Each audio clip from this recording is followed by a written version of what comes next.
This is an extremely disturbing story. It is disturbing because only today we have learned that a person in Himachal Pradesh, a man, took a loan to buy smartphone for his kids' classes. And since he could not repay that loan, he had to sell a cow. He had to sell a cow to pay off that loan. Imagine the plight of people. We have very conveniently adapted in cities to a new way of living. Why? Because we can afford laptops, we've got disposable phones, we have all those things available.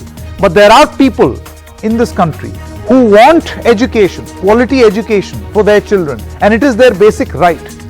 But what is denying them the very solution in these COVID times? In fact, in June 2020, unable to join an online class, a girl committed suicide. The cops said that the girl was in despair. She set herself on fire, and the father said that I was unable. I was a daily wager, and I was unable to get her that device on which she could carry out her online classes. So is online education a difficult proposition for those who are underprivileged? Let's now quickly tell you what the real problems are. India has, and as we know, 50 crore smartphones, but a bulk of this is in cities, not in rural areas. A bulk of the smartphone concentration is in our cities. India's internet user base is 630 million, the second highest in the world. That's achievement, right? In fact, our rural penetration, tele-density and internet penetration is also high. But rural telecom and internet penetration is increasing, with bandwidth being the biggest issue. Most low-income users manage basic smartphones. The user experience for online classes are not the same. These are cheap smartphones. They cannot sustain that level of high operation that an online class requires. The Human Resource Development Ministry says that it is aware of these challenges, but merely being aware is not going to help. There is no comprehensive strategy as of now on online learning. Now, many would argue that it's all too recent, but yes, we have to think fast. We need a vaccine fast.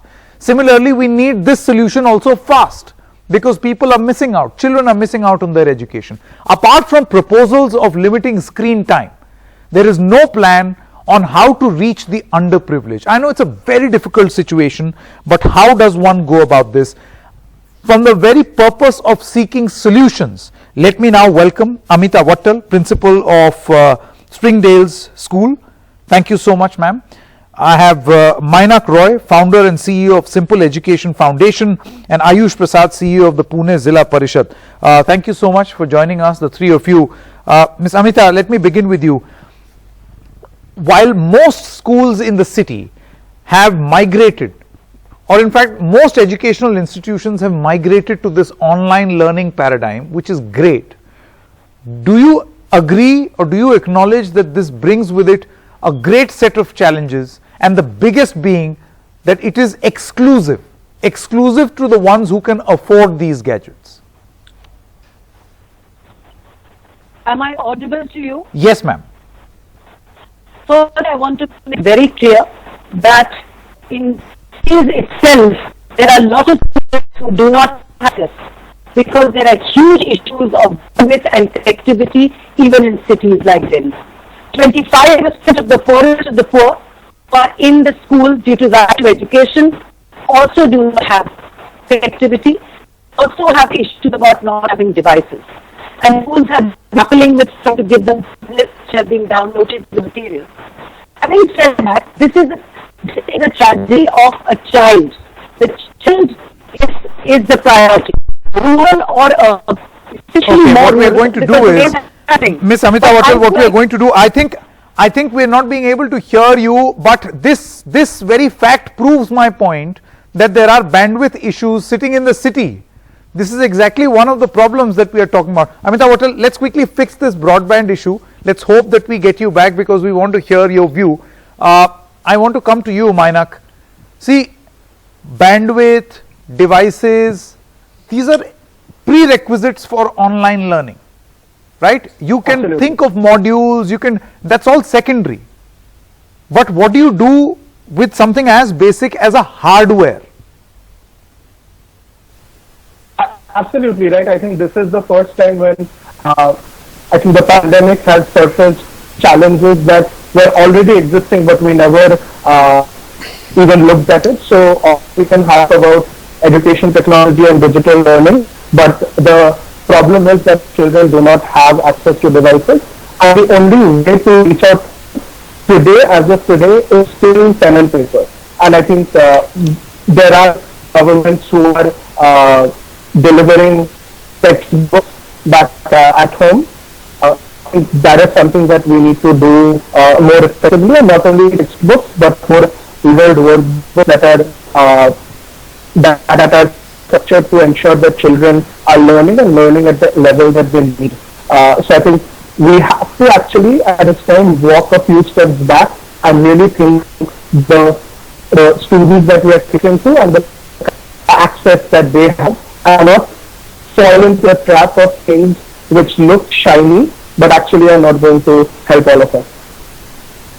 Okay, Ayush, now you represent an NGO which sources old phones and laptops and gives it to students. I think that's a great initiative, but these are individual efforts. Do you think that the time is now when NGOs like yours and the government take this up as a planned mission?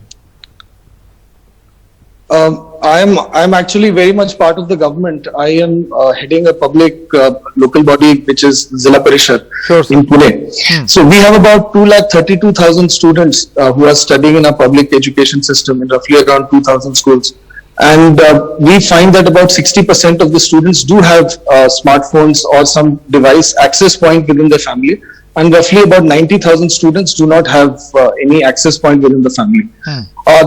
This online digital learning in India has been in the making for about last 15 years. A lot of efforts has been made by the government over the period of time. So you may remember the Akash tablet project back in 2012-13 that was attempted. Correct. Currently, access points and network shadow zones do require are the two major challenges that we face in delivering online content.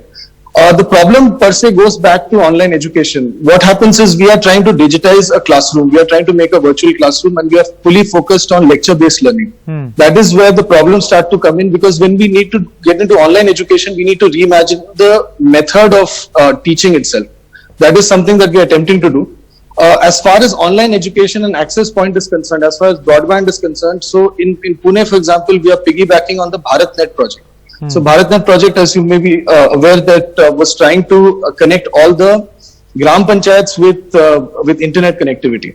So what we have done is, in the 400 odd gram panchayats with weak network, 35 are network shadow gram panchayats, but rest are weak network, the 2G network gram panchayats. Correct. So in the 468 gram panchayats with weak network, we are putting the Wi-Fi router. So this is a point of access solution. We are trying to get about 90,000 mobile phones, laptops, tablets, whatever we may get as donation. There has been a good response, because people have been giving their old phones as well as nice to hear ordering online for some for donation. So both of these things put together is leading to a change, and we hope to reach the last mile and the last student in our district. Absolutely. Now this process is going to take time, but the problem is, Amita Wattal, I hope you can hear me now. I want to ask you, in this process, while we are trying to fix these things, see, the pandemic hit us really hard, and we are trying to adapt. So no one's blaming the government here, or nobody is blaming systems and processes here, because nobody knew that we'll be faced with a challenge like this. But do you think that we have the speed with which we need to operate, so that the time period of the injustice can be reduced? We may fix the systems eventually. No, it's one thing. It's not about blame, but I think it's about time, when we were talking about digital India, that we should delivered their economical rights communications and their 2.0 technology. I think we can, within 6 to 4 months, get some kind of platform which can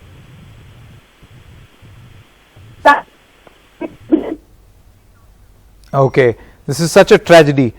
This is such a tragedy that we're not being able to hear a very important viewpoint from Ms. Amita Wattal. But Of course, this is not the last time I'm going to debate this or discuss this, but let's talk about solutions. So, Mainak, Ayush has proposed some great solutions in the long term, right? But in the short term, can you suggest something that can be done? Because right now, even as we speak, when these online classes are on, students are suffering.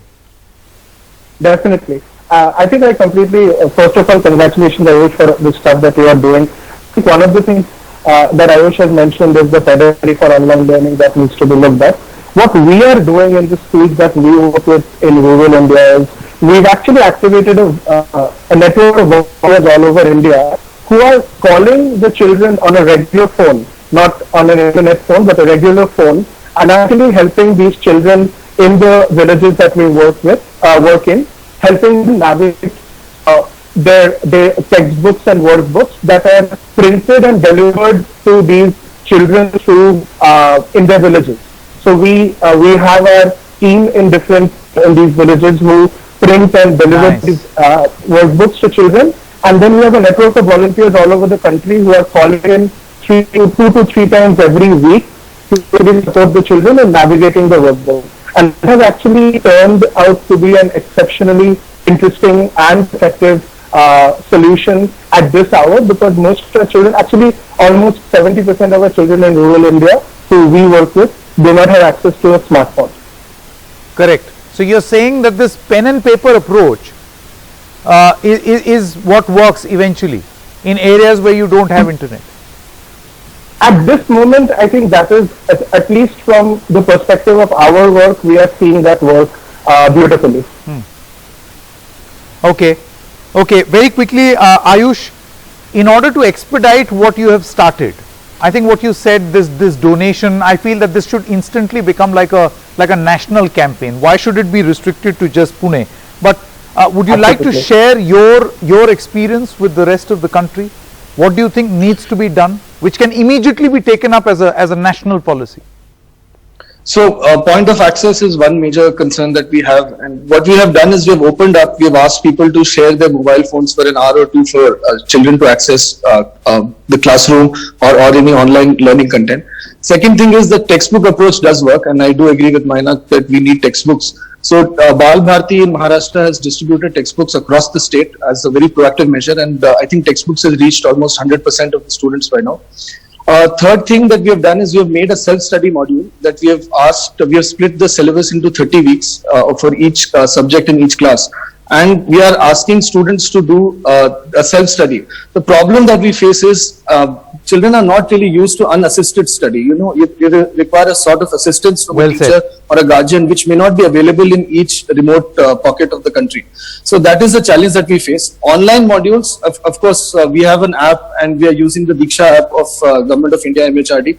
And both of these are very good for knowledge transfer, but how do we develop the skills of writing, the skills of grammar, mathematics? So those skills require some sort of assistance. So we are emphasizing on textbooks and workbooks currently. The workbooks, as in the textbooks, have workbook modules within them. Yeah. So we are emphasizing on those solutions, but of course they have the limitations currently. Absolutely. So we are currently focusing and pushing students on self-study module, and also in that knowledge transfer through online and online modules, and as well as so the entire focus needs to change on how you teach online. So it's not conventional teaching that can be done online. That's a very interesting suggestion. And secondly, where you can't let technology reach, you should let the conventional way of teaching reach in the form of making the books available. But that will be unguided teaching, which again will bring with itself another set of problems. But thank you so much, Mainak Roy as well as Ayush Prasad. Let's just hope as of this moment that use of technology remains the part of the solution and does not become a problem in itself, because right now it has created a huge education divide in this country.